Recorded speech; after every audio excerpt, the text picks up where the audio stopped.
The story begins by showing the protagonist playing an otome game. From his expression, it was easy to tell that he was irritated with everything around him, especially the game itself. According to him, that type of game favored women far too much. Shortly afterward, it became clear that he was only going through all of this because his sister had forced him to play. Almost all the women in that world were strong, had difficult personalities, and were surrounded by countless suitors. Because of that, he deeply hated that world. Even so, he kept progressing through stage after stage until he finally completed the game. After spending several days playing without eating properly, he decided to go out to buy something at a convenience store. However, on the way, he fell down the stairs, and before he could even understand what had happened, he woke up in another world. While talking to someone, he began to notice that the scenery seemed familiar. After looking at an emblem, he became certain of the truth. The place where he was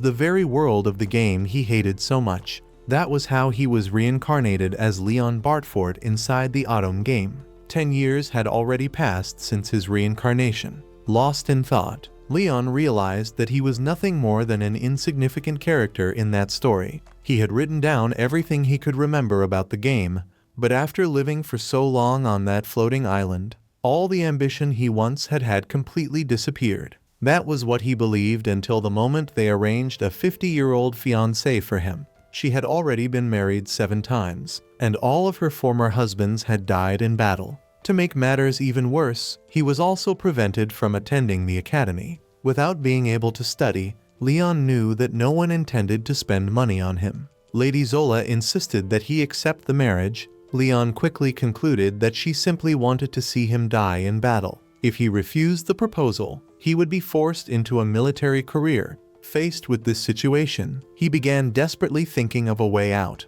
because if he did not act at that very moment, his life would be ruined. Then we see Leon setting out on a journey to find something whose existence was known only to him and the game's protagonist. Along the way, he defeated a queen carp, a creature considered an excellent source of experience. While checking his location, he suddenly noticed that the compass had started spinning uncontrollably. That was the sign that he had found what he had been searching for. Even while facing a dangerous route filled with turbulence, he managed to pass through a transportation device and arrived at the ruins of an ancient international research institute. Right at the entrance, he encountered a security robot. Just like in the game, Leon managed to defeat it by using magical projectiles charged with electricity. At that moment, it finally sank in that he had truly been reincarnated into the world of the otome game. Continuing forward, he found an old spaceship. It was an item that he had purchased in the game. By using the ID badge of a deceased employee,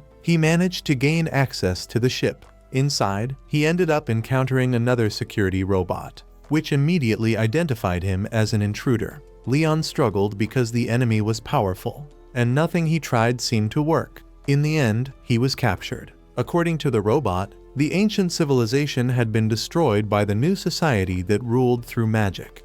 Even so, eliminating this new generation remained one of its highest programming priorities. However, Leon seized an opportunity and used a knife capable of launching its own blade, successfully destroying the robot. The main ship refused to be controlled by the new civilization. However, the moment Leon placed his hand on a biometric device, he was recognized as the ship's new master. Shortly afterward, the ship's intelligence revealed that although Leon belonged to the new generation, he possessed characteristics similar to those of ancient humanity, something surrounded by mystery. After that, Leon decided to name the ship's operating system Luxion. He was completely exhausted after fighting the robot, so weak that he even imagined he would die once again. Zala was mocking Leon's father. To her, not only had Leon ruined the arranged marriage, but he had also gone off on an adventure only to die along the way. Even though he had not received any news from Leon for 3 months, Leon's father continued to believe that his son was still alive.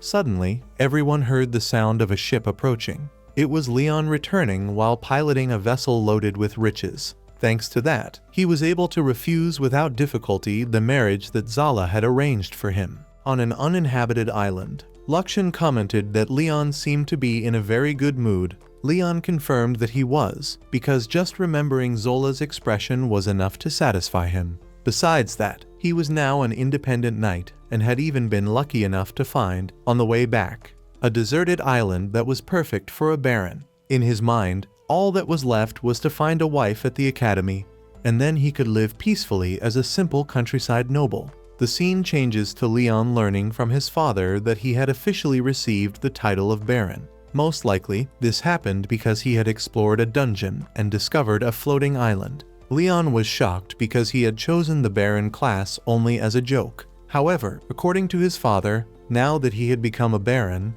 he would be required to find a wife of high social standing at the academy, someone on Zola's level. That left Leon completely discouraged. Upon arriving at the academy, Leon commented to himself that he would spend the next 3 years looking for a future wife while studying etiquette and noble customs. He had finally reached the point where the game's story truly began. When he saw the game's main characters, he remembered all the unpleasant moments he had gone through because of them. Even so, he wished them all good luck in their noble lives, since his intention was to remain nothing more than a supporting character and live in peace. While walking around the academy, he witnessed an unexpected event. Leon remembered that, in that scene, the game's protagonist was supposed to be there, not that unfamiliar girl. For some reason, he felt that he had seen that girl somewhere before. Even so, he put the thought aside because he needed to prepare for the tea party. He then asked his friends Daniel and Raymond if there were any other girls like them,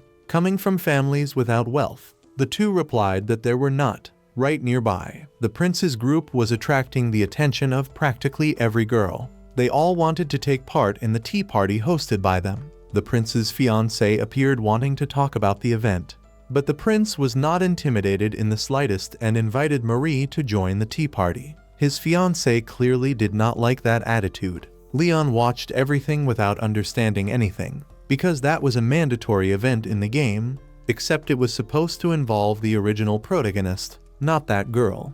During etiquette class, whose topic was the tea party itself, the teacher noticed that Leon was not paying attention, so he called him up for a practical activity, so that he could learn to appreciate female companionship through his own tea party. Leon showed no enthusiasm, believing it was just another pointless event created to please girls. However, after returning from the practical lesson, the protagonist had already changed, thinking that one day he would like to organize tea parties as perfect as his master's. Then Leon prepared everything to make his own tea party incredible. He even invited the daughter of a baron. However, she showed up accompanied by her friends and had only come to sabotage the sweets served there. They ate everything, treated Leon as if he were a butler, and then left, since they had only stopped by because they had free time before going to another party. Leon realized that they were also bullying the game's true protagonist simply because she was a commoner. Even though he did not want to get involved in the original story,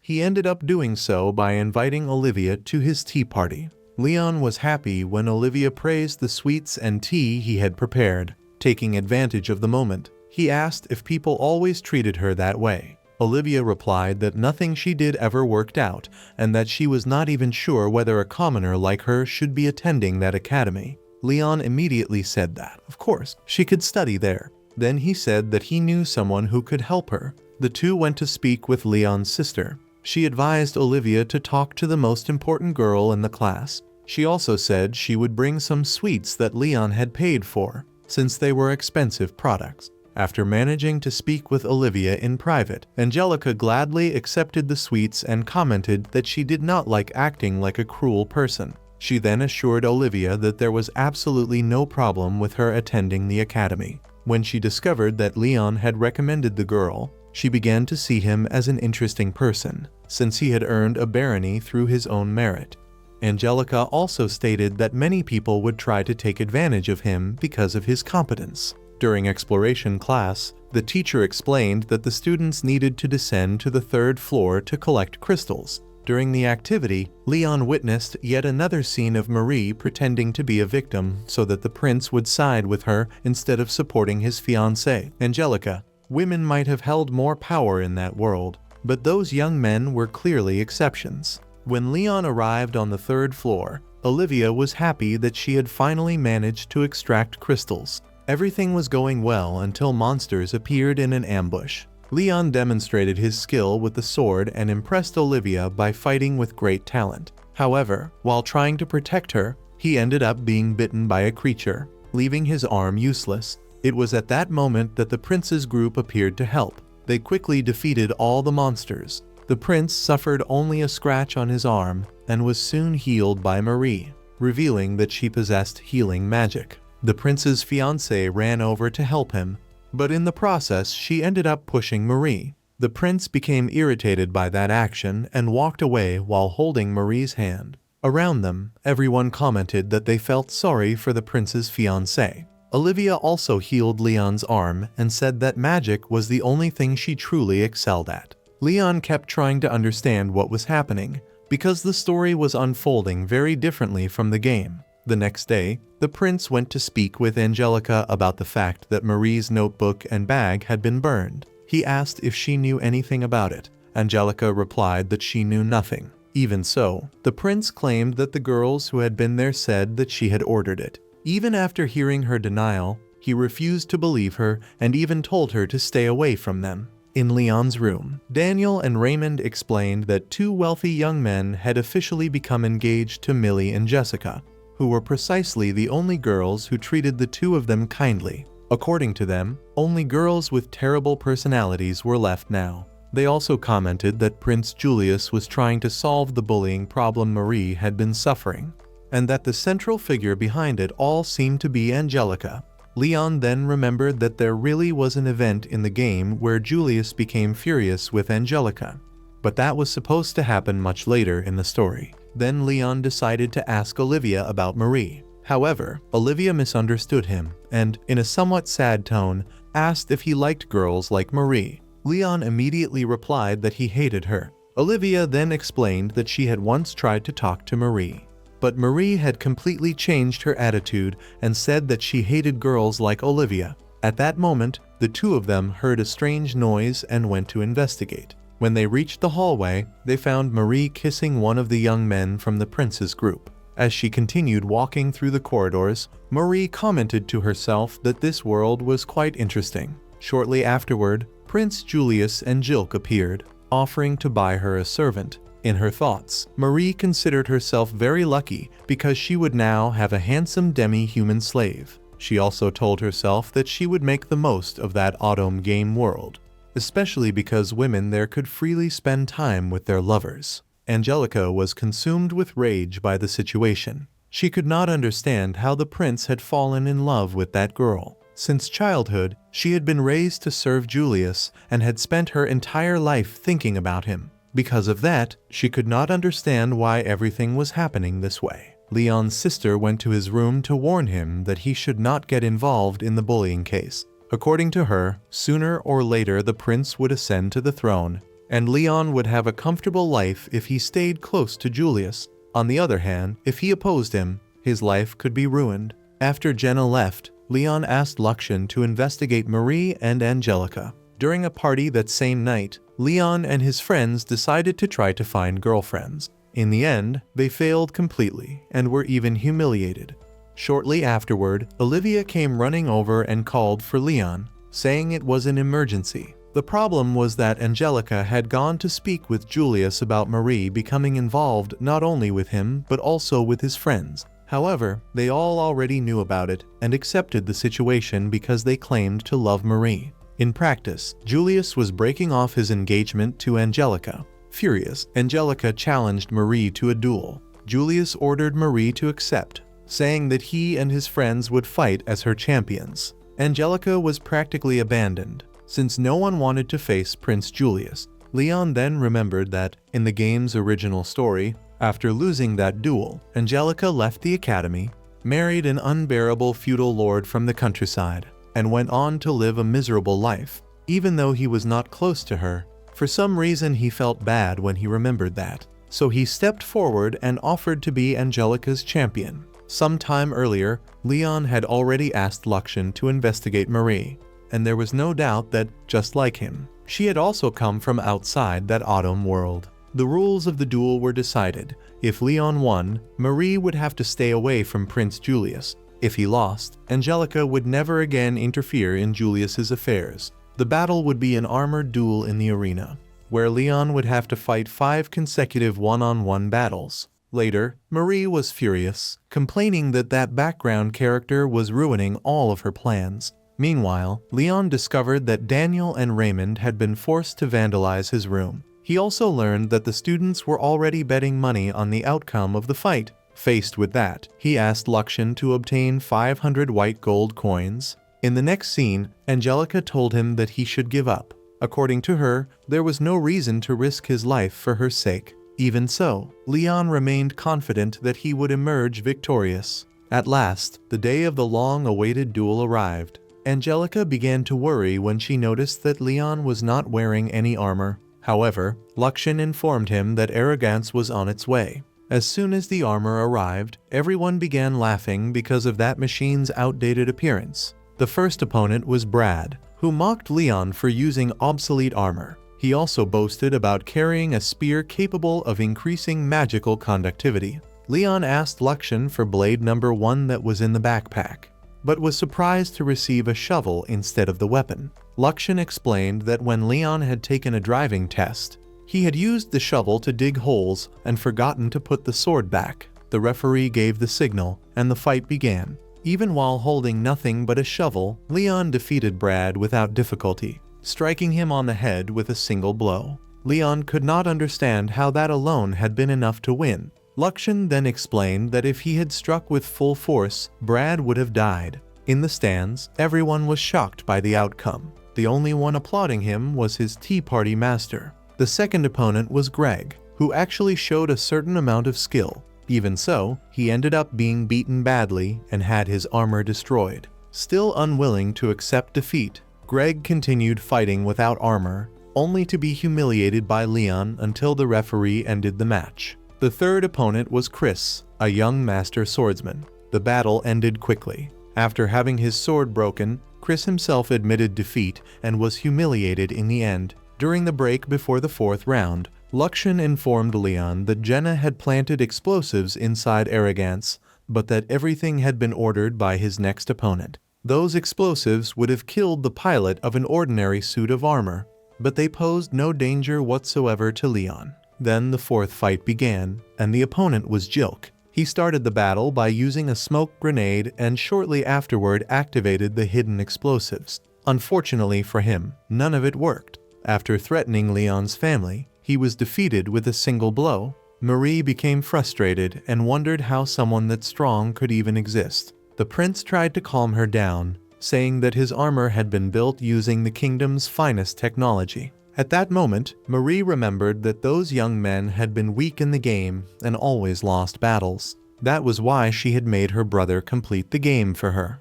Then came the 5th and final battle against Prince Julius. He was surprised because he had not believed Leon would make it to his round. During the fight, Leon tried to convince him that Angelica truly loved him. Julius replied that she had never understood his feelings. He also said that Angelica was just like all the women in the palace, while Marie had been the only one to notice who he truly was. Leon then began acting like a villain, trying to make the prince realize that he was being manipulated. Even so, Julius still failed to understand. Angelica, who had heard the entire conversation, began to cry and stated that he really must love that girl. Even Olivia tried to make him realize that Angelica truly loved him.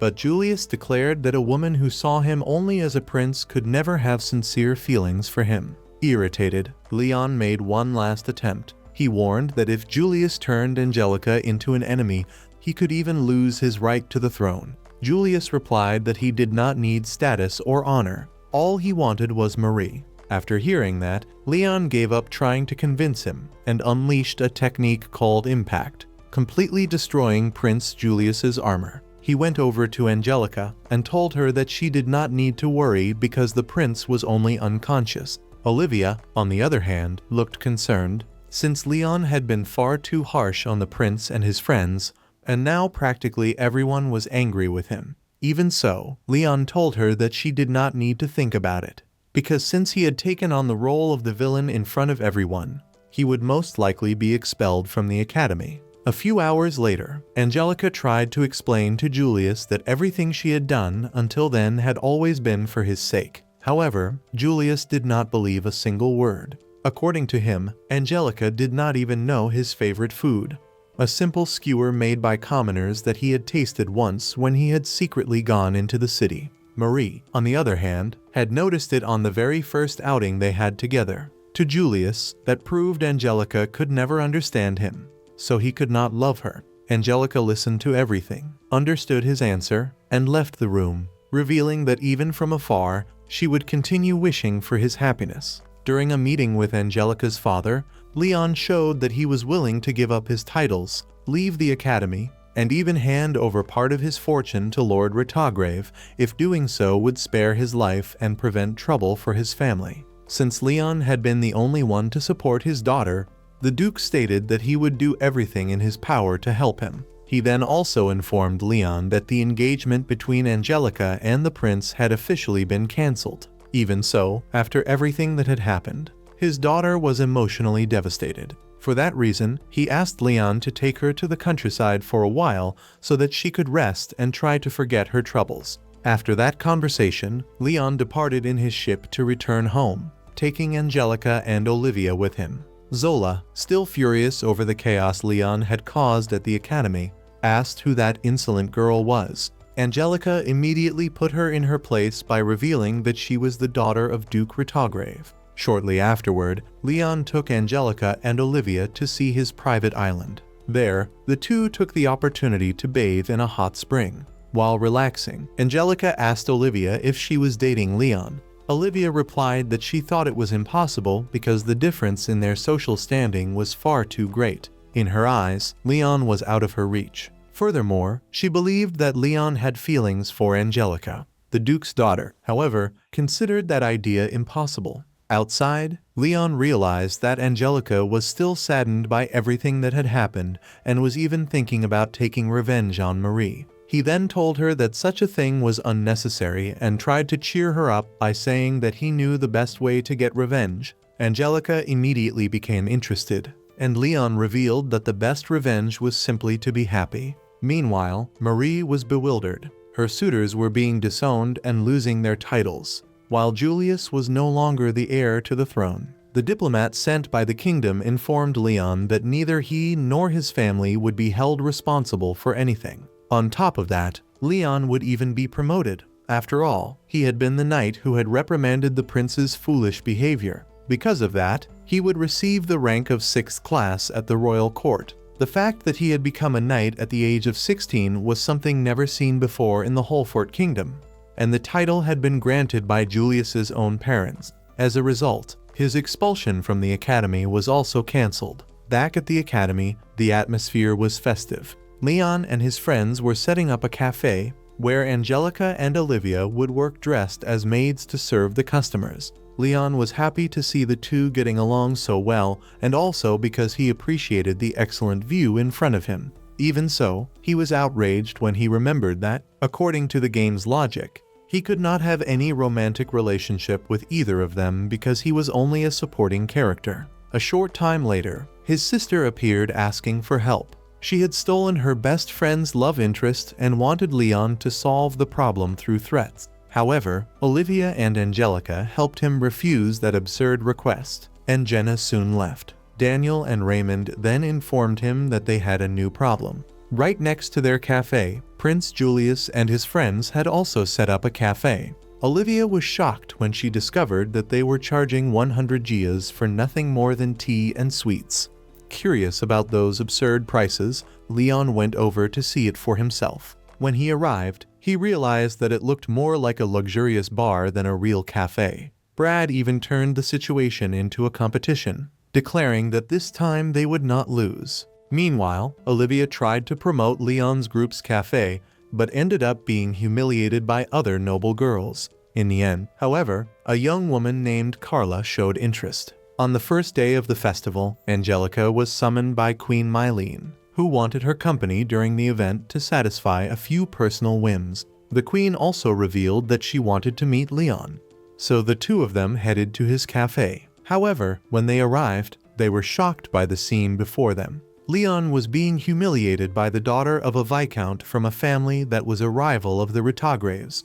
Seeing that, Angelica immediately rushed over to help him, showing that actions were worth far more than words. Mylene tried to intervene, but ended up being called an old woman by the viscount's daughter, who had no idea that she was insulting the queen herself. To Leon, that was already reason enough to react. Taking advantage of the situation, he charged at all the servants accompanying the spoiled girl. Realizing that Leon was completely out of control and that not even the queen could stop him, Angelica decided to call her tea party master. As soon as he arrived, he resolved the entire commotion with ease. After everything had calmed down, Mylene apologized for her son's behavior. Since she had come from a neighboring country, she had never had the chance to attend the academy and wished for Leon to help her create some memories during the festival. Leon agreed and immediately stood up, asking the queen to marry him. Mylene became completely embarrassed, saying that she was already married, had a son,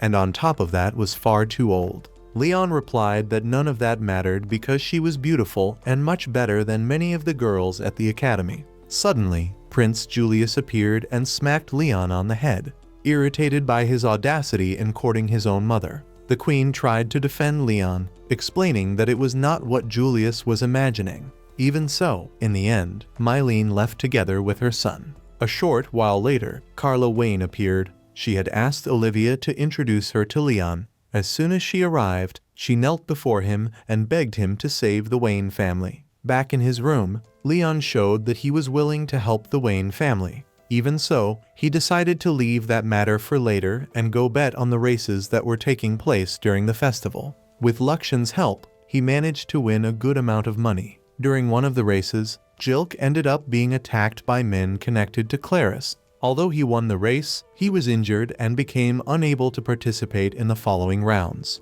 It was then revealed that Miss Claris was actually Jilk's former fiancée, and was doing all of that for revenge. Marie sought out Leon and asked him to race in Jilk's place because if no one represented the first-year students, Miss Angelica would end up in trouble. As a member of the executive committee, it was her responsibility to find a substitute. For that reason, Leon agreed to take Jilk's place. Of course, before that, he asked Luxion to modify his motorcycle and also bet a large sum of money on himself. Dan came to speak with Leon and was furious. According to him, Claris had done so much for Jilk, yet he had ended their engagement through nothing more than a simple letter. Leon made it clear that he shared the same anger toward Jilk. Shortly afterward, the race began, and as expected, Leon became the target of Claris's men. On top of that, almost no one was cheering for him except his friends. Meanwhile, the Viscount's daughter was provoking conflicts between Angelica and Olivia. The situation became so bad that Olivia ran away from the scene.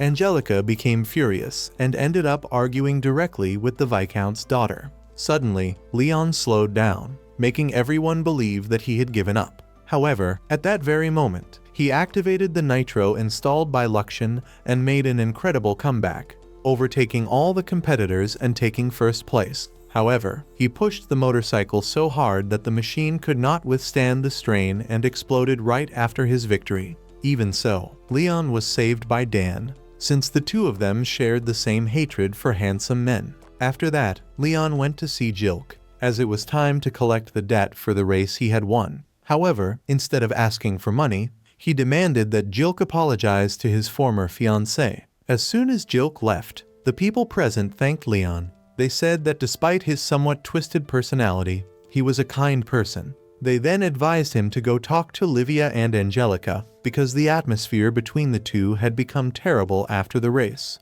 In the next scene, Leon went to speak with Olivia. He comforted her, saying that even though they came from different worlds, she could still be friends with Miss Angelica. Later that night, Carla Wayne went to Olivia's room. Although she had asked Olivia to introduce her to Leon, Carla no longer wanted him to get involved with the Wayne family. Shortly afterward, the Viscount's daughter appeared, claiming that Olivia had no right to refuse. According to her, if Olivia refused to help, she would make everyone around her suffer. She also took the opportunity to humiliate her, saying cruel things, such as calling her Angelica's pet. The following day, Leon prepared to face the Sky Pirates at Carla Wayne's request. In reality, however, he also had his own reasons for going. The pirates possessed an item that was essential for the game's protagonist. Olivia needed to gather 3 sacred items to awaken her powers in the future. One of them was the sacred bracelet hidden in the palace dungeon.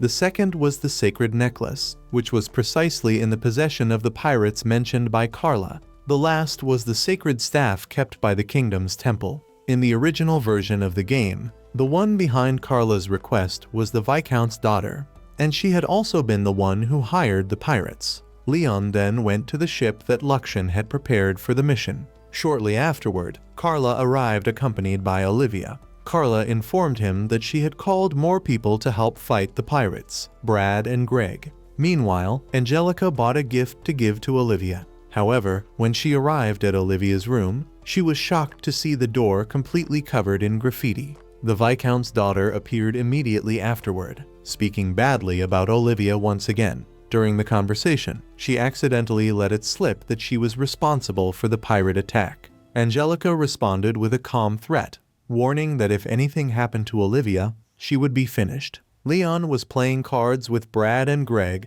when Luxian informed him that 2 pirate ships were approaching. Leon immediately ordered Arrogance to be prepared. One of the pirates even warned the others to be careful with Carla because she was on their side. Even so, within just a few minutes, Leon defeated and captured them all. Brad and Greg were shocked by the protagonist's strength and also because they had never participated in a real battle before. After the pirates' defeat, Carla went into shock and began thinking about placing all the blame on Olivia. When they arrived at the Wayne family's island, Carla was quickly exposed.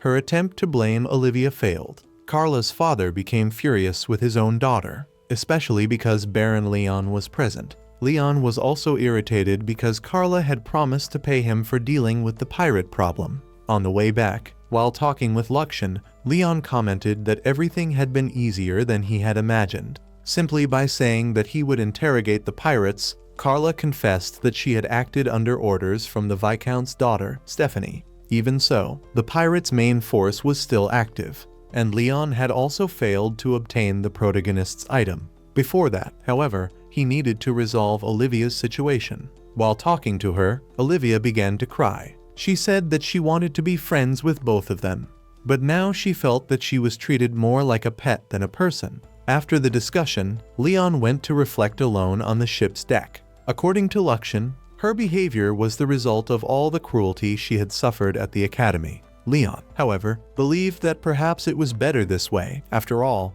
he had made the mistake of becoming so involved with both the game's protagonist and its wealthy antagonist. The scene then cuts to Marie and her servant running away from a monster inside a dungeon. Even while in danger, Marie remained determined to obtain the items before the protagonist and secure a brilliant future for herself. While everyone was eating, Luxian informed them that the pirates' main fleet had appeared.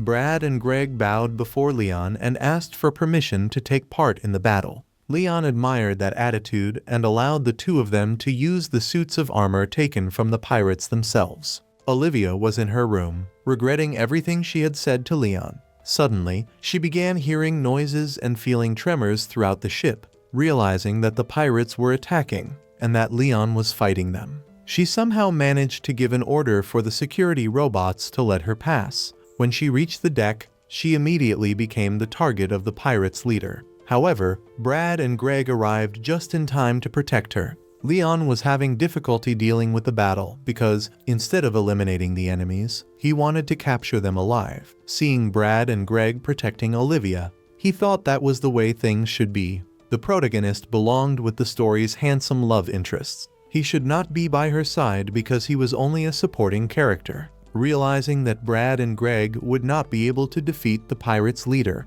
Leon finally stepped in. With a single move, he defeated the enemy and managed to recover the protagonist's necklace. After the battle, Olivia healed Brad's injuries. Then Leon commented that the 2 of them made a good couple and began calling her Miss Olivia. The girl started crying, unable to understand why.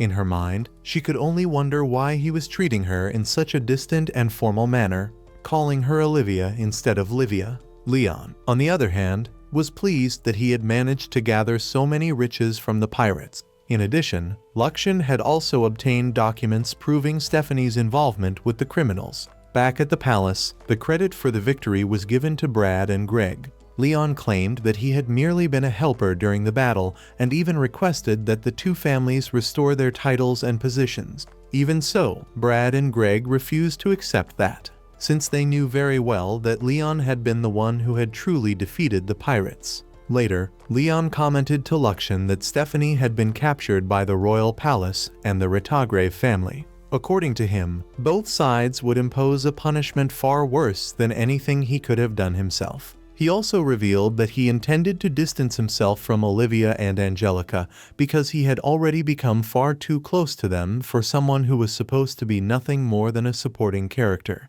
Despite everything, Brad and Greg showed their honesty. They went to the palace and reported who had truly been responsible for capturing the pirates. Thanks to that, Leon was promoted to the lower 5th rank and was now already 2 ranks above his own father. In addition, he received a letter of gratitude from Clarice's family. Her father sent him an air bike as a gift and even recommended that Leon be promoted to the upper 5th rank after graduating. However, that did not please Leon in the slightest, since all he wanted was to live peacefully as an ordinary background character. Back at school, his advancement in the noble rankings attracted attention. Some girls were already planning to approach him romantically, even though they did not truly like him.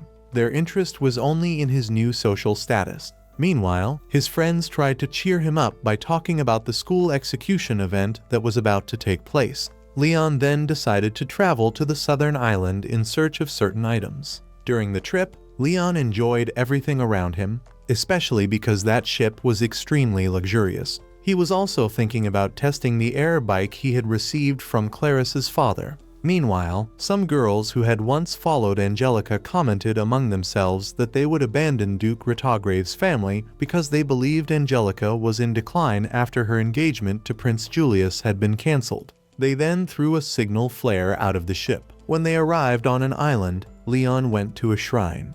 Shortly afterward, Olivia and Miss Angelica also appeared there. A little girl then introduced the place as a famous matchmaking shrine. Angelica took out a gold coin to make a donation, while Olivia thought the amount was excessive. However, Leon surprised everyone by taking out a bag full of banknotes and beginning to pray, asking God for a beautiful, kind, friendly wife, and if she happened to be bold, even better. Angelica immediately scolded him for saying such inappropriate things in a sacred place. After that, the 3 of them received lucky charms. Leon wanted to keep all of them for himself, but he ended up sharing them with the 2 girls. Each of them received something different. Angelica received the red element blessing talisman. Olivia received the white element blessing talisman. And Leon was delighted with his own prize, a battle luck charm. The 3 of them were enjoying the moment until the little girl commented that they had probably prayed for friendship with one another. That remark made the atmosphere awkward, since at that very moment the 3 of them were facing problems in their friendship. The following day, Chris went to Leon to challenge him to a duel. However, before anything could happen, everyone was attacked by monsters controlled by the Phanos Duchy. Leon was completely confused because the duchy was only supposed to appear near the end of the game. Without wasting any time, he ordered Luxon to bring his ship immediately. Princess Hertrude led an enormous monstrous airship and declared war on the Holfort Kingdom. Soldiers from the duchy invaded the area under Garrett's command, intending to take all the students hostage. At that moment, Angelica offered to be taken in place of the others. Realizing that she was an important noble, Garrett decided to take only Angelica. Leon tried to stop him, but ended up being humiliated. Garrett even ordered his men to beat him. Olivia was also punished for trying to intervene. In the end, the protagonist ended up imprisoned. In prison, Olivia cried because she had failed to save Angelica and also had no way to get Leon out of there. A short while later, Chris appeared and informed them that a messenger from the duchy had announced that even though they had Angelica as a hostage, they would begin the attack in 1 hour. Because of that, Chris wanted Leon's help to buy time and allow the others to escape safely. Leon, however, refused to save people who had abandoned Angelica. Chris begged for his help, but Leon continued to refuse. Just as Chris was about to leave, Leon stated that he was not kind enough to help people who did nothing. If they were going to fight, then everyone would fight together. Chris still tried to argue that they needed to unite in order to survive, but no one agreed. Then Leon stepped forward once again as if he were an antagonist and began saying several harsh truths that everyone needed to hear. After that, they finally agreed to fight side by side. Leon prepared to leave and rescue Angelica, but before doing so, he asked whether they had found the people who had launched the signal flare to the duchy. Chris replied that they had, and that those responsible were already under arrest. Leon then declared that he would save Angelica and shave off that scoundrel Garrett's mustache. With that, he set off on the rescue mission. Princess Gertrude, using a magical flute, finally launched the attack with monsters. The entire class organized itself into defensive and combat formations to face the enemies. At first, they managed to hold out well. However, the duchy decided to use all of its cannons to destroy the student's ship. When they fired at full power, Olivia awakened the power of the Saintess. She raised a powerful barrier that served both as a defense and as an attack. Leon was surprised to see that Olivia possessed so much power even without the Saintess's items. That was the perfect opportunity to advance without worrying about his allies. Thus, Luxian selected the fastest route to Angelica.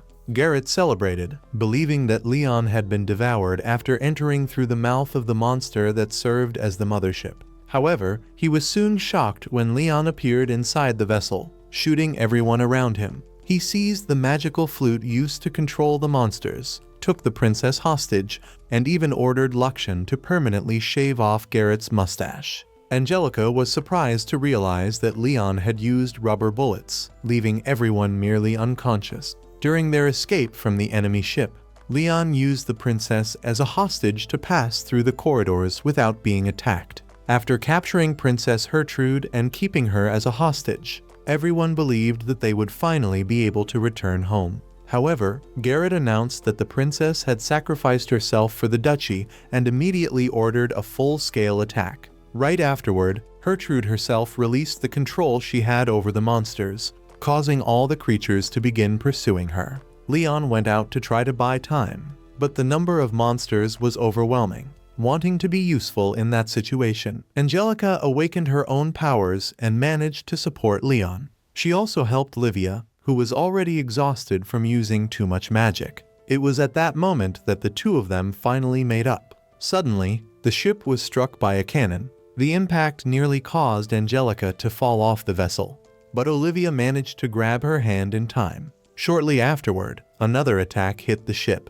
Olivia managed to save Angelica, but ended up falling into the void. Even in that situation, she felt relieved when she saw that Leon was going to save her once again, just as he always did. As she was falling, Olivia confessed her feelings to him. She said that she did not care about any other boy and that she only wanted to stay by his side because he was the only one she loved. Leon still did not know how to respond to her feelings, but he began calling her Livia again. The two of them returned to the ship, and shortly afterward, Leon's main vessel appeared, completely changing the course of the battle. He then decided to settle everything personally using arrogance. The rescue of the passengers began, but unfortunately, the Black Knight appeared. According to Angelica, he alone had already brought down dozens of warships from the Hullfort Kingdom. Leon became worried because he knew very well how powerful the Black Knight was in the game. Leon was having great difficulty because the Black Knight possessed far more combat experience.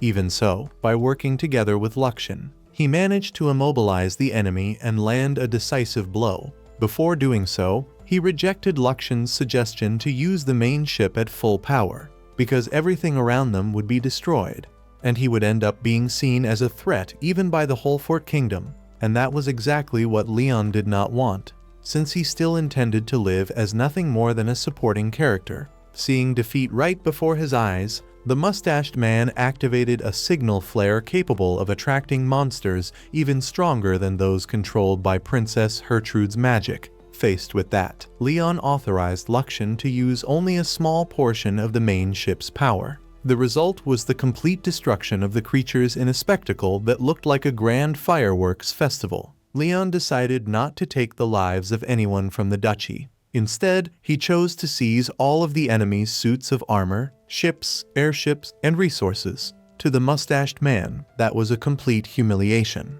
The scene changes to Leon eating alongside Angelica and Olivia. Angelica commented on how he had allowed Chris to receive the credit for defeating the Black Knight. But thanks to that, Chris's family would be forced to accept him back. Angelica and Livia then asked what the robot standing beside Leon was, and he introduced it as his familiar, Luxian. Livia thought the little robot was cute and decided to call him Lux. Leon took the opportunity to tease Luxian, but the robot itself replied that if Leon had time to make fun of others, he should worry about himself instead.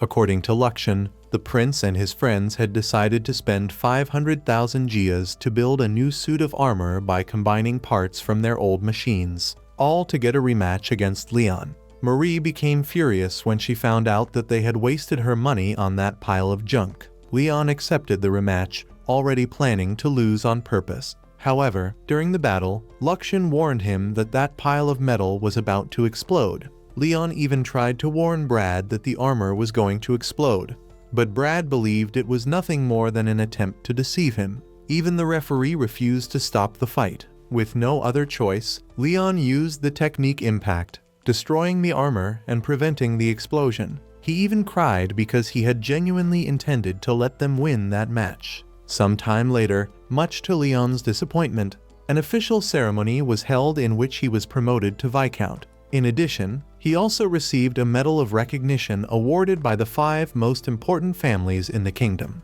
Outside, Olivia commented that when she had said she loved him, she had been serious, and she hoped that one day he would give her an answer. After that, she ran over to Angelica, and together the two of them called out to Leon. The scene shifted to a battle commanded by Olivia. Even using the Saint's power, she couldn't defeat the enemies on her own until the prince and his companions arrived to help her. At that moment, it became clear that this was only one of Leon's memories from when he used to play the game while trying to complete it. In the present, Leon was far from happy after receiving the title of Viscount for ending the war against the duchy. To him, this new title meant nothing but more responsibilities and even more work. On top of that, there was another concern on his mind. He had no idea how the duchy would react after witnessing Luxian's power during the battle. Shortly afterward, his island appeared on the horizon. As soon as he arrived, Leon excitedly told his parents that he really liked the renovations made to the mansion. His brother Nix took the opportunity to mention that he had heard rumors that Olivia had gotten close to him at the academy. But Leon replied that it was none of his business. Right after that, his sister appeared, saying that she needed a room to accommodate her slave. Before Leon could answer, an even bigger problem arose. Zola arrived, calling him a delinquent and demanding that he immediately return the temple's treasure. Leon tried to pretend he didn't know what she was talking about. But one of the temple members revealed that the Sky Pirates had the sacred necklace belonging to the temple. Leon intended to give that necklace to Olivia, so he argued that, by law, whoever defeated the pirates had the right to keep their treasures. The temple member insisted that returning the necklace was the right thing to do. At that moment, Luxian informed Leon that he should give up the idea of keeping it because a fleet of the temple's cruise ships had surrounded them. With no other choice, Leon decided to return the necklace. The temple member confirmed that it was indeed the genuine sacred necklace. After that, Leon told them to leave and even asked whether she also intended to ask him for a donation to the temple. The woman replied that he was just as rude as the saint had warned. Leon was confused, not understanding the reason for that comparison. She then explained that the saint had arrived at the temple wearing the sacred bracelet, an item that, just like the necklace, served as proof that someone was a saint. When the woman revealed that the saint's name was Marie Fu Laffen, Leon was completely shocked. He couldn't believe that he had forgotten about that girl. The scene shifted to Marie, who was extremely satisfied that she had finally taken the heroine's place as the saint. All the effort she had put into learning healing magic had been worth it. She remembered being reincarnated into a miserable family with no love and no money, nobles in name only. Her previous life had also been difficult. Because of that, in this new life, she was determined to do whatever it took to achieve happiness. Shortly afterward, the prince and his friends arrived. Julius commented that they were thinking about building a statue to celebrate her ascension as the saint and that its construction would cost 500,000 gias. Marie didn't like the idea at all. She asked if they never learned from their own mistakes and questioned whether Julius really understood the situation they were in. After suffering at Leon's hands, he had lost his position as crown prince, and the others had also been disowned. Even so, Julius claimed that wasn't enough to change the love they felt for her. However, in Marie's thoughts, the only thing that mattered was that she had no need for poor and clueless nobles. Meanwhile, at the academy, the students criticized Stephanie, calling her a bootlicker and a traitor. The girl wondered what she should have done. Her father was only a baronet, and she had no power to stand against a count's family. At that moment, Marie appeared, proposing that the two of them become friends, and Stephanie accepted. In Marie's thoughts, the plan was to use the girls Leon had defeated to serve her, and then make him regret everything. As Leon walked through the academy, he heard several girls calling him an opportunistic viscount. However, his mind was occupied with another matter.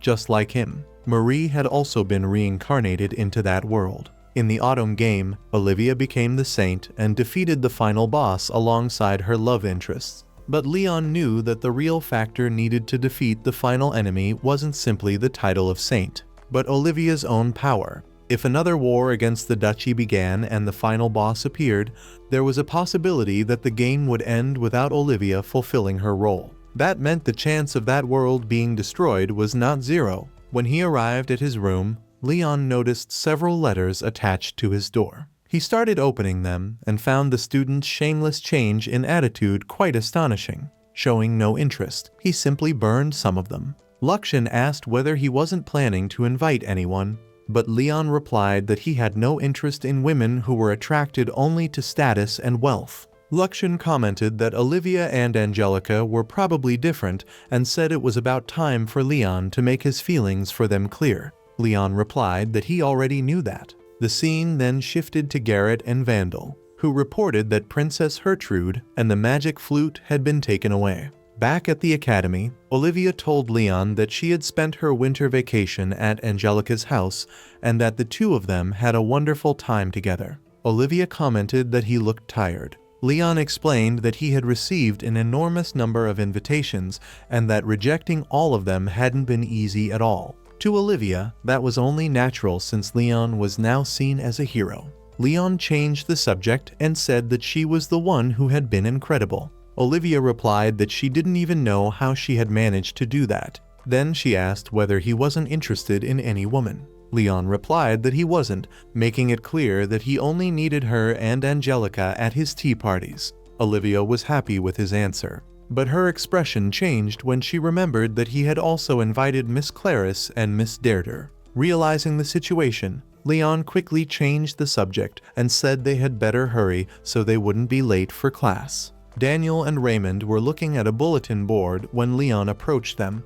curious about what had caught their attention. They explained that the board was for recruiting personal guards for the saint. In addition to the temple, the royal palace itself was taking part in the selection. Since Julius had been right to support Marie, everything indicated that he would return to his position as crown prince, while Marie would assume the role of crown princess. Upon hearing that, Leon began wondering what Marie's true intentions were. At that moment, Angelica appeared with unexpected news. She informed Leon that he had been chosen to join the Saint's Guard. The revelation left him completely confused since he had no idea why that decision had been made. The scene shifted to a meeting room where a council was discussing important matters. After analyzing the situation, they all decided to appoint Leon as the captain of the Saint's Guard. Clarice's father took the opportunity to ask Vince whether it was really appropriate to put Leon in that position. Vince replied that the Redgrave family's influence was no longer as great as it had once been, and that, because of the position he held, he did not have the authority to overturn a decision made by Minister Bernard. Clarice's father explained that he wanted to help Leon because he felt that he still owed him a debt of gratitude for everything he had done for his daughter. Marquis Frampton commented that Leon's combat ability was extraordinary and could not be ignored. Precisely because of that, He believed it would be better to send him on that expedition to find out whether he was hiding any dangerous ambitions. According to the Marquis, if the prisoner were sent along to remain under surveillance, they would be able to solve two problems at the same time. The other participants in the meeting agreed with the proposal, stating that Leon could become a threat to the palace. Before he decided to join the temple in an attempt to seize power, they needed to recover the lost item. Angelica's father argued that this plan went against national policy. However, Frampton countered by saying that Vince's daughter was very close to Leon and asked whether Vince intended to keep the lost item for himself. Vince dismissed the accusation, stating that it was completely absurd. With no one else raising any objections, Frampton concluded that Leon should depart immediately alongside the saint in search of the treasures. Since Marie needed to gather funds, they would take the opportunity to fulfill her wish. The scene shifted directly to Leon, who was already aboard a ship alongside Marie. When he noticed Carla's presence, he began wondering why she was there as well. Luxian commented that it was probably just another way to provoke him. Next, Luxian asked why there was any need to bring the partner on that mission. Leon explained that it had been a direct order from the palace. In his opinion, the authorities were probably concerned because of the enormous combat power he had demonstrated. Shortly afterward, Angelica and Olivia ran over to Leon, saying that they would be the first to find the treasures. Leon replied that the partner had a huge bathtub and suggested that the two of them take the opportunity to relax while the journey wasn't over yet. At that moment, Jilk and Greg also appeared. Leon made it clear that they could do whatever they wanted inside the ship, but warned that using the bathtub was completely forbidden for the two of them. While observing everyone around him, Leon couldn't understand what the palace had in mind by sending Princess Gertrude to accompany them. Marie, who still didn't know the young woman, asked who she was. Greg explained that, at that moment, Gertrude was being introduced merely as a foreign student. Angelica explained that Gertrude needed to remain under surveillance since the matter involved issues related to national security. Gertrude replied that if Angelica was dissatisfied, she should complain directly to the palace. Even so, she believed it would be difficult for anyone to pay attention to requests from the declining Redgrave family. Since the magic flute remained safely stored in the capital, Leon believed that as long as that item stayed under control, the final boss would not appear.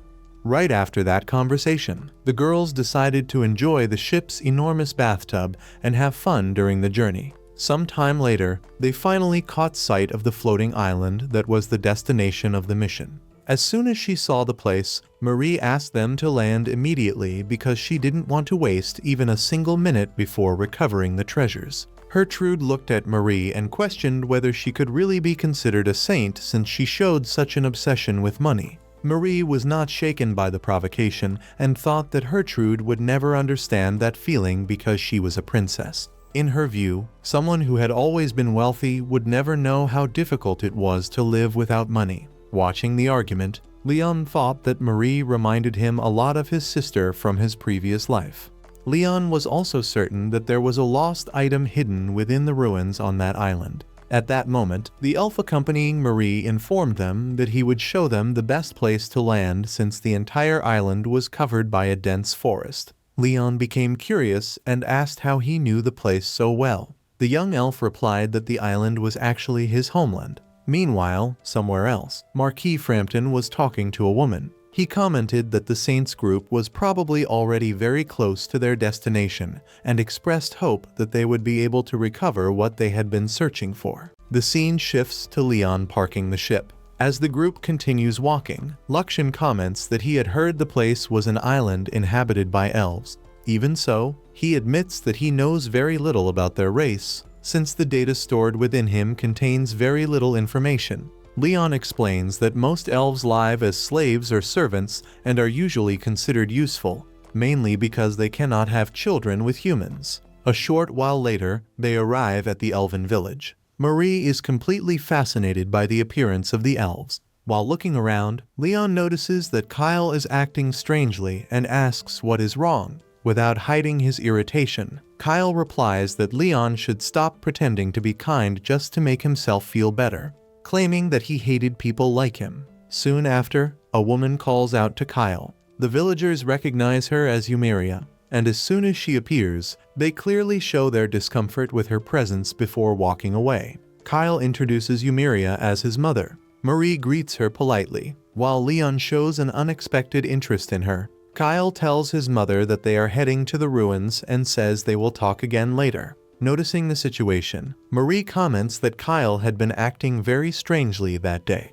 Yumeria replies that it was her own fault, as she considered herself a monstrosity for being of mixed blood. Sometime later, the group heads to the mayor's house to ask for permission to explore the ruins. The mayor explains that the ruins are a sacred place and that outsiders are not allowed to enter. He also says that he highly doubts the leader of the region would grant them permission. Curious, Livia asks who this leader is. The mayor explains that she is an elderly woman capable of making predictions. In the past, many people traveled to the island just to hear her prophecies, but over time her powers weakened, and her predictions became less accurate. Outside, Leon tells Marie that they were unable to get permission to enter the ruins. Even so, he makes it clear that he is already thinking of another way to solve the problem. He is certain that there is a lost item hidden somewhere on the island, although he has no idea what it is, since he never used that item in the game. At that moment, the leader of the region prepares to make a prediction before the villagers. Before she can begin, Marie approaches and asks for permission to enter the ruins. The old woman immediately recognizes that Marie is the current saint and decides to grant permission to the group. However, she makes a troubling prediction, saying that the saint would bring back the ancient demon lord and that the time had come for that ancient being to judge them all for their own arrogance. Despite her frightening words, the villagers believe she is wrong once again. After that, everyone heads straight to the ruins. Even after searching every corner carefully, they find absolutely nothing. Obsessed with finding some kind of treasure, Marie runs off alone, hoping to discover anything of value. Leon takes the opportunity and asks the rest of the group to wait there while he goes after her. As soon as he catches up to her, he asks if she also came from another world, claiming that was the reason she won over the prince's group and took Livia's place. Marie fires back by asking what the problem was, since Leon was also from another world. Leon is completely shocked that she figured it out. However, before the conversation can continue, the ground suddenly gives way beneath them, causing both of them to fall into the depths of the ruins. The story then shows a flashback from Marie's previous life. In the memory, she asks Leon to carry her because she says her legs are hurting. Leon replies that she is pretending once again and says that although she could fool anyone else, she would never be able to fool him. Back in the present, Leon fights several strange creatures that appear before them. Frightened, Marie tries to run away, but ends up injuring her leg. Leon asks if she is pretending again and repeats the exact same words his brother had said in that flashback. Upon hearing those words, Marie is surprised and begins to realize that something is strange. Before she can say anything, Luxian interrupts the situation and tells her to use magic to heal her own injury. After the battle ends, Leon and Marie go back to arguing as usual. At that moment, two elves suddenly appear, capture both of them, and take them to a hidden laboratory. Upon arriving at the laboratory, it becomes clear that those elves are responsible for creating all those creatures. One of them explains that in that place, they had achieved the divine domain of creating life. According to him, long ago the entire world had been ruled by elves, and those ruins were proof of it. He claims that his ancestors had created countless life forms in that laboratory, including humans themselves. However, Luxian interrupts him and says that everything he is saying is completely wrong. He reveals that the laboratory had actually been operated by ancient humans, and that the elves themselves had been created there. The elf refuses to believe that version of history. Luxian then activates the artificial intelligence that manages the laboratory. As soon as it awakens, it confirms that Luxian is telling the truth and explains that the elves living on the island are feral versions of the models originally created there. Leon speaks with the artificial intelligence, which immediately shows respect toward him and says it is an honor to meet him, since Leon possesses traits inherited from the ancient humans. Even so, the elf continues insisting that everything is a lie. He claims that elves are superior because they live for many years and can easily use magic. The artificial intelligence counters by explaining that they were given long lifespans only so they could remain in combat longer, and that their affinity for magic exists because they were designed that way. Even so, it clarifies that this elf is inferior to the first elves created in the laboratory. At that moment, the mayor appears and tells everyone to ignore those supposed lies. According to him, the old machine simply changes its own voice to make up meaningless stories. He then declares that Leon and his companions must be eliminated to prevent any information about that place from being revealed to the world. Soon after, the elf activates the monsters that had remained sealed inside the tubes. When Leon finds himself in danger, the laboratory's own artificial intelligence initiates a defense protocol and eliminates several of the creatures. Taking advantage of the chaos, Leon manages to defeat the mayor. The other elf casts magic at Leon, but Luxian confidently declares that none of those attacks could leave so much as a scratch on his master. Immediately afterward, the artificial intelligence aims a powerful weapon at the elves and warns them that if they continue trying to attack an ancient human, they will all be eliminated immediately, taking advantage of the fact that he is completely protected. Leon makes sure to humiliate the elves. While watching everything unfold, Marie begins to think Leon is incredibly similar to her brother. Shortly afterward, the artificial intelligence discovers that the ancient humans had been defeated. After realizing this, it decides that the laboratory must be destroyed, since the facility had been built to fight the new humans, as that purpose could no longer be fulfilled. Allowing the laboratory to continue existing would only pose a great risk. Before shutting itself down, it transfers all of its data to Luxian and informs him that there are still a few items in the laboratory that may be of value to them. Outside, Leon opens a box that was found in the laboratory. Inside is an object that resembles a gauntlet or even a mechanical arm. Leon immediately recognizes it as a lost item, although he does not know its name. Suddenly, Luxian begins acting very strangely and says that he must destroy the object. Meanwhile, Marie expresses all of her frustration over not finding even a single gold coin in the ruins. At that exact moment, a massive explosion erupts inside the laboratory. Leon believes the artificial intelligence is trying to self-destruct, but moments later Luxian's main unit appears while cloaked and unleashes an incredibly powerful attack, completing the laboratory's destruction. Shortly afterward, Leon notices Gertrude staring intently at the lost item. When he asks why, she simply says it is nothing and walks away. Even so, Leon cannot help but think that she may know something about that object. Meanwhile, back in the village, the elves witness the explosion and begin begging the demon lord to spare the island. Eumeria asks Kyle if he had been hurt, but Kyle coldly replies by asking whether she could not see that he was perfectly fine. Later, the village leader's assistant comments that it is a shame the ruins were destroyed. Even so, she thanks the group for capturing the elves who had broken the island's taboo. As a token of gratitude, she informs them that the village leader will read the future of each of them. At the residence of the village leader,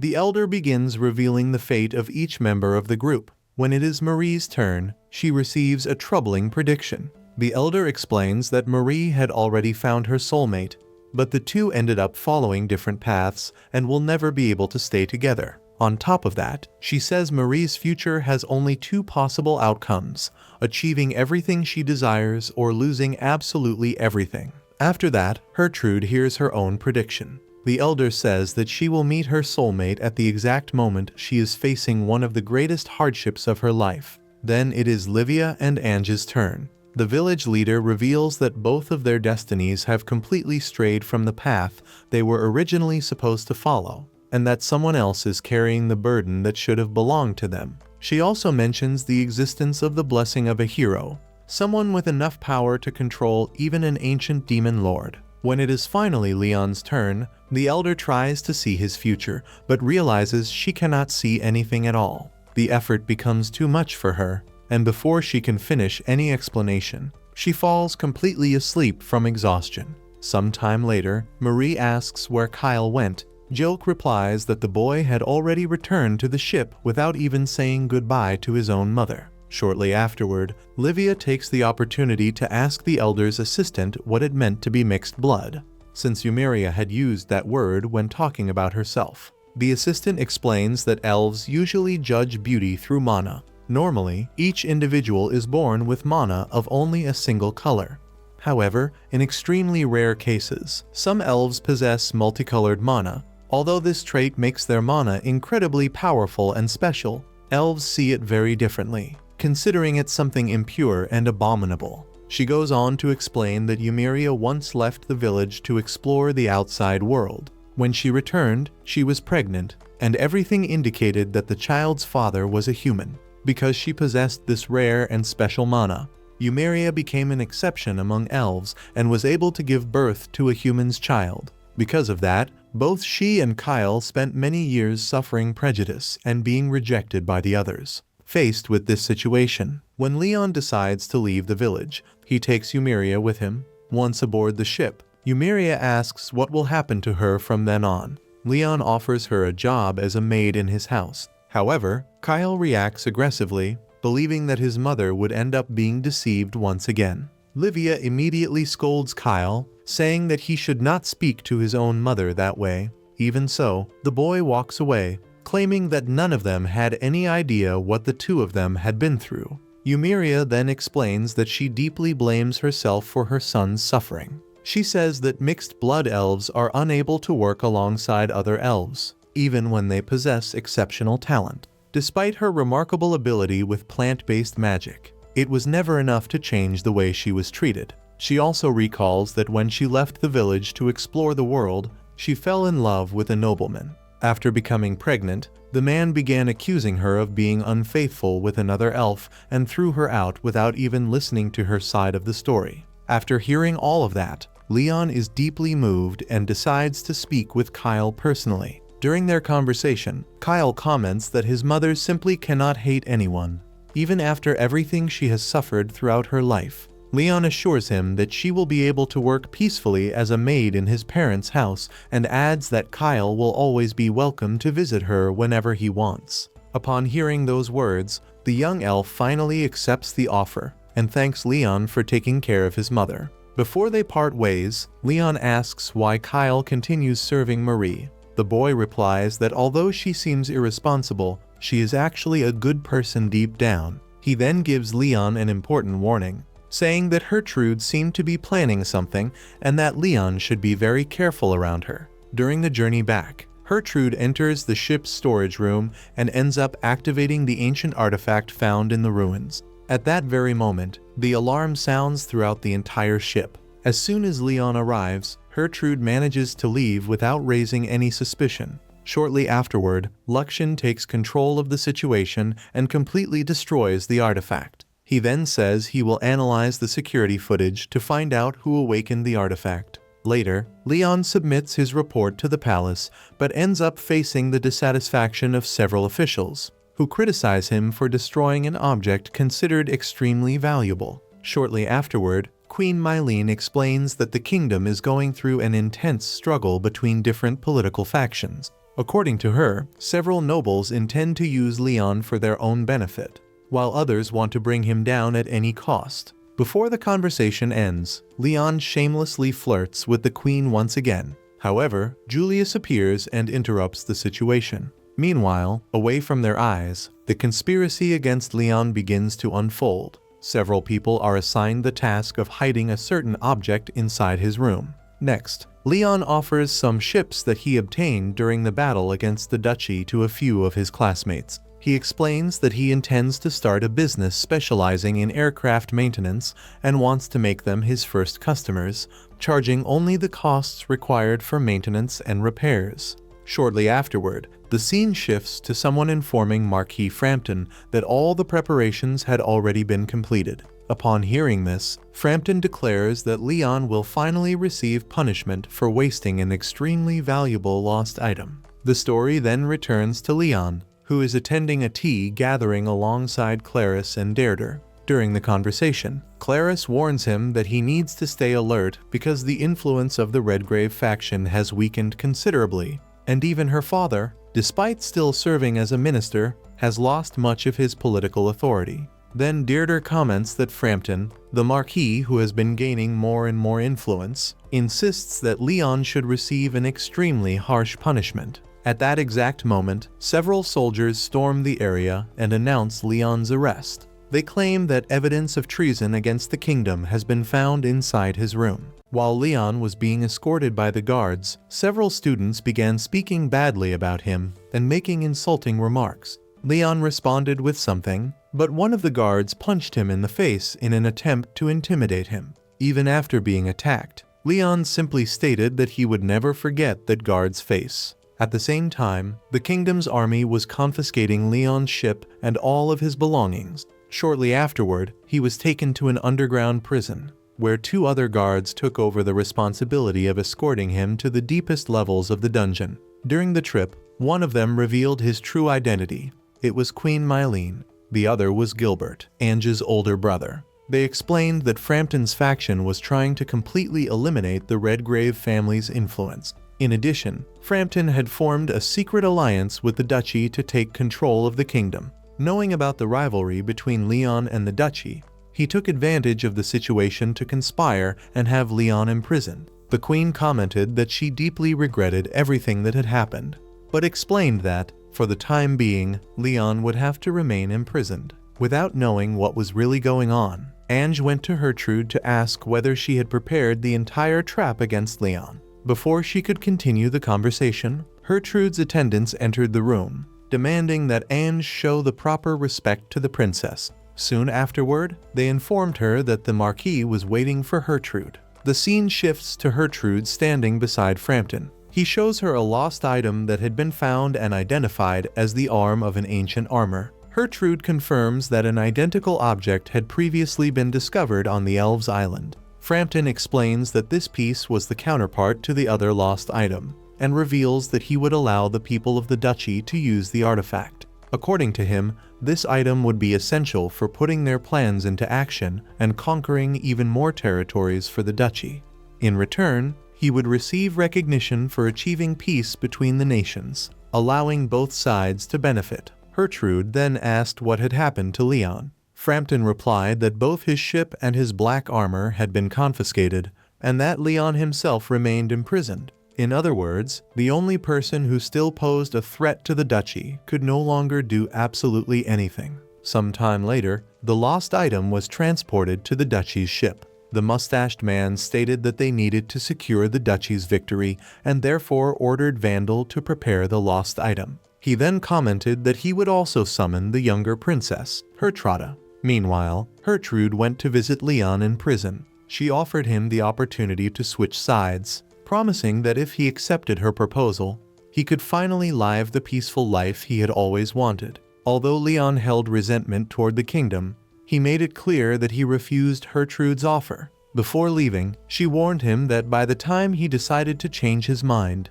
it would already be too late. She also declared that this time, she would cover the kingdom of Holford in blood and bring those lands to ruin. Ange went to speak with her father and begged him to have Leon released, explaining that if the situation continued like this, another war could begin. Vince, however, replied that even if he managed to free Leon, it would not change the course of events, since Leon no longer had his ship or his armor. Furthermore, Vince warned Ange that if she was not careful with her actions, she might never be able to set foot in those lands again. Back at the academy, Livia could not hide her concern for Leon. As soon as she found Ange, she immediately asked where he was. Ange told her everything she knew up to that point, explaining that Leon remained imprisoned in the dungeon, and that if the treason charges were not overturned, he would most likely be executed. It was then that she remembered there was still one last group they could turn to for help. The two of them went to the Saints group to ask for assistance. In her thoughts, Marie was extremely happy to discover that the mob had been imprisoned. Even so, she never imagined that Ange and Livia would actually lower their heads before her. Taking advantage of the situation, Marie declared that if they truly wanted her help, they should kneel before her. Deep down, she was certain that Ange would never agree to do such a thing. Besides, she had no idea how she could save Leon, so she only intended to come up with some excuse to refuse their request. To Marie's surprise, Ange and Livia actually knelt before her, right in the middle of the academy and in front of all the students. Marie was completely speechless when she saw that scene. As if that were not enough, The two girls who were always by Marie's side said that this was still not the proper way to ask for help. With no other choice, Ange and Livia asked for help once again, this time desperately begging. Soon afterward, the two girls even went as far as stepping on them, something that not even Marie wanted to happen.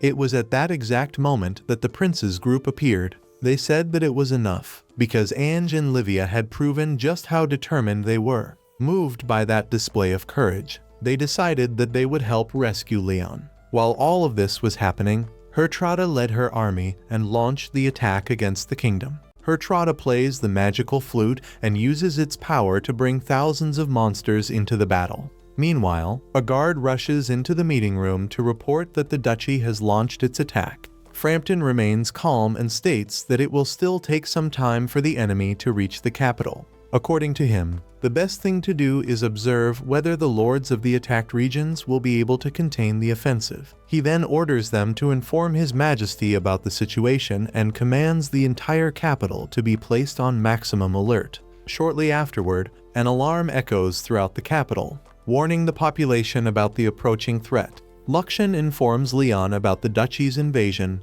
and Leon begins to hope that the queen will soon appear to free him. At that moment, the prince's friends appear one by one, claiming that they intend to help him escape from prison. However, they all reveal that they ended up being beaten by their own parents after asking for Leon to be released. Even the prince was not spared, as his mother slapped him. Despite this, he remains determined and claims that he will find a way to get Leon out of there. Meanwhile, the duchy continues its attack. Some of the kingdom's ships attempt to confront the enemy, but they end up at a disadvantage, as the duchy's forces are much larger. Shortly afterward, one of Frampton's subordinates arrives to report that the offensive began at the border. Frampton replies that this is not a problem, as he had made a secret agreement to hand over all the lands conquered during the invasion to the duchy. Once everything was prepared, he would appear as the one responsible for putting an end to the war, gaining the image of a savior and further strengthening his influence within the kingdom.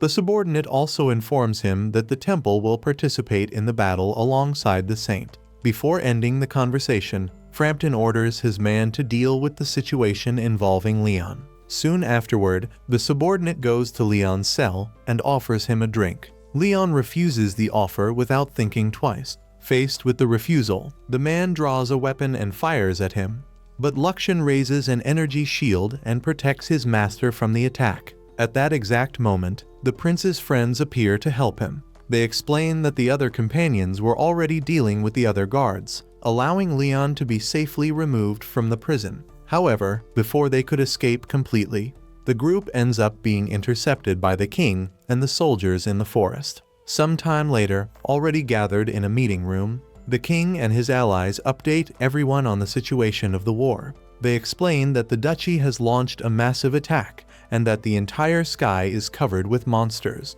Leon finds this information strange, since Princess Hertrude and the magical flute were under the kingdom's control. Vince comments that the duchy probably possesses a second magical flute and believes that the one using it is the second princess. Leon becomes worried upon hearing this theory, as this had never happened in the game. At that moment, a soldier enters the room to report that the kingdom's and the temple's fleets have departed to confront the enemy army. Meanwhile, Marie is very enthusiastic, believing that if she succeeds in that battle, no one will have any reason to question her anymore. However, all of her confidence disappears when she sees the absurd number of monsters spread across the battlefield. Even so, she manages to regain some hope by activating the power of the saint's artifacts. However, Hertrada uses the flute to summon two gigantic creatures, one meant to attack from the skies and another prepared to emerge from the depths of the sea.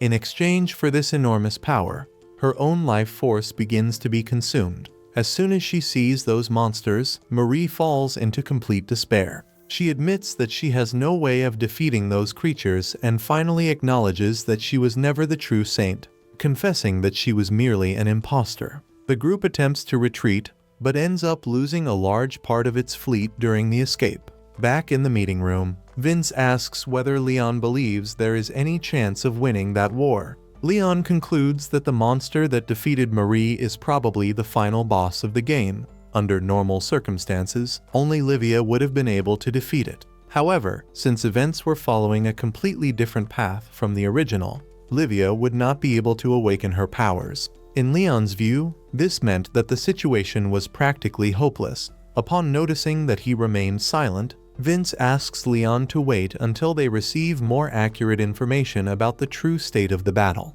Leon then asks the king what had happened to the prince and the other companions. The king replies that they had all been imprisoned. Later, Luxian comments that there is a high chance that Marie will be executed by the temple for pretending to be the saint. Leon then asks how many people had already lost their lives during the duchy's attack. Luxian replies that the number of victims had already reached the tens of thousands. In addition, he explains that he conducted a scan throughout the kingdom and confirmed the existence of two giant monsters in action, with one advancing through the skies while the other approached from the sea. Shortly afterward, the sea creature finally reaches the lower part of the kingdom's island. Leon is completely confused, as this event had also never existed in the game. Faced with this situation, Luxian recommends that his master leave that continent and flee, while there is still a chance. At that moment, Lucas, Leon's tea master, appears to speak with him. After a brief conversation between the two, Leon completely abandons the idea of fleeing and makes his final decision. Instead of escaping, he decides to face the duchy and fight until the end. After making the decision to fight to protect the kingdom, Leon seeks out Mylene to explain what he intends to do. During the conversation, he makes it clear that he does not intend to merely participate in the conflict, but to take the position of supreme commander of the kingdom's forces. Leon knows that without someone capable of organizing the troops and directly confronting the enemy, the chances of victory would be very small. In addition, there is another important problem. In order to face the duchy on equal terms, he needs to use the royal ship. However, this ship cannot be controlled or set in motion by just anyone, which makes the situation even more complicated. Mylene is concerned about Leon's choice and realizes the risks he is willing to take.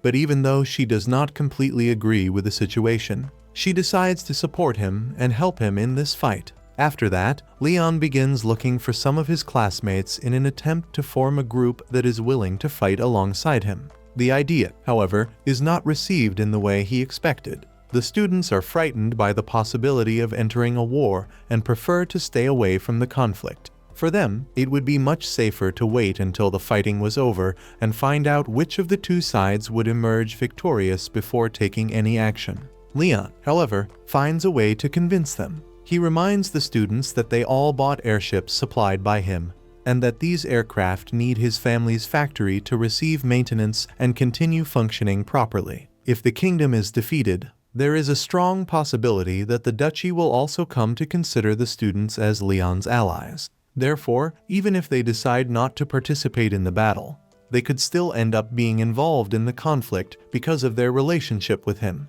Without finding another truly safe alternative, the students finally agree to fight alongside Leon. Upon realizing that he managed to gather his allies, Leon is pleased and claims that he was able to do it thanks to the power of friendship. The students themselves, however, do not show the same enthusiasm and begin calling him a bastard for using that situation to force them to participate in the war. At the same time, Ange and Livia receive information from Luxian and discover that Leon intends to take the position of supreme commander of the kingdom's forces. The two become worried about his decision and understand that Leon will probably face an extremely dangerous situation. Therefore, instead of simply waiting for the outcome of the war, Ange and Livia decide to find a way to help him during the conflict. Meanwhile, at the Bartfort family's residence, everyone begins organizing preparations to leave the property. The war is getting closer and closer, and remaining there could put the entire family in danger.